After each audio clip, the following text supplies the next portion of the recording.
Vous l'avez vu sur People 24, la nouvelle chaîne de l'information et du divertissement.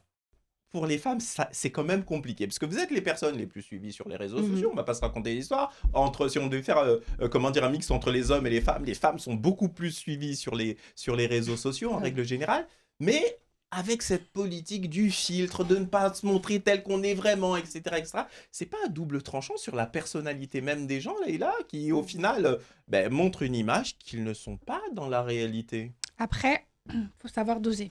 C'est-à-dire que par moment, oui, on aime bien avoir des filtres, on met des filtres, etc.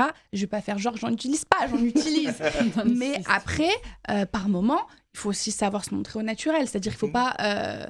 faut aussi qu'on te reconnaisse dans la rue. C'est-à-dire que si tu mets des filtres toute l'année dans la rue, on va même pas voir qui t'es. Parce qu'en vérité, t'es un inconnu.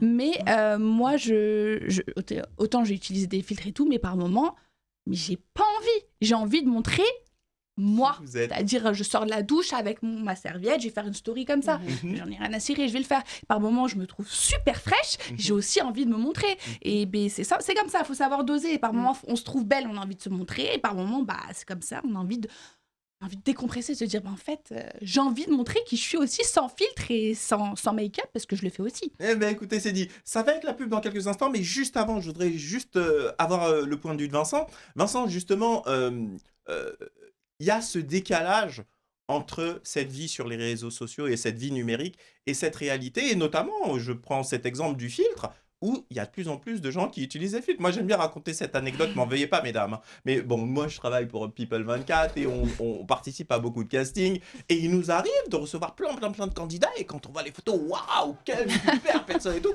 Puis quand on les voit dans les castings, ah ben merde, en fait, c'était elle. Donc, il y a aussi certaines personnes qui abusent de ces mêmes filtres, Vincent. Ah bah totalement, comme vous le dites, hein, moi je l'ai vu avec vous. Avec Attendez, Vincent, vous avez le micro qui a lâché et on a juste entendu. Moi, je l'ai vu avec vous. Moi, je ne vais jamais de filtre là. Je me sois accusé tout d'un coup. Vous m'aviez montré des filles en photo et quand Merci. Ça n'était pas du tout les mêmes. Alors attendez Vincent, parce qu'il y a eu, si vous le permettez, il y a eu un petit souci de micro, donc vous allez reprendre, hein, simplement, oui. Donc je vous ai montré effectivement des exemples, comme on avait vu ensemble, des exemples de personnes avec filtre et sans filtre. Je vous laisse continuer.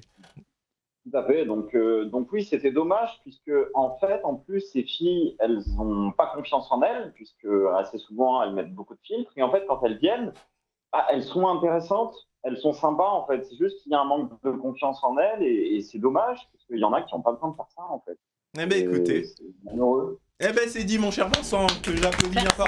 Ben, écoutez, immédiatement c'est la publicité et juste après on va parler effectivement d'un cas ou d'un type de cas, ces jeunes femmes qui se montrent sur un certain nombre de réseaux sociaux, ou des réseaux comme Mime, OnlyFans, etc. J'aimerais avoir votre point de vue et j'aimerais que mademoiselle vous réagissez également par rapport à cela. Tout de suite, juste après la publicité.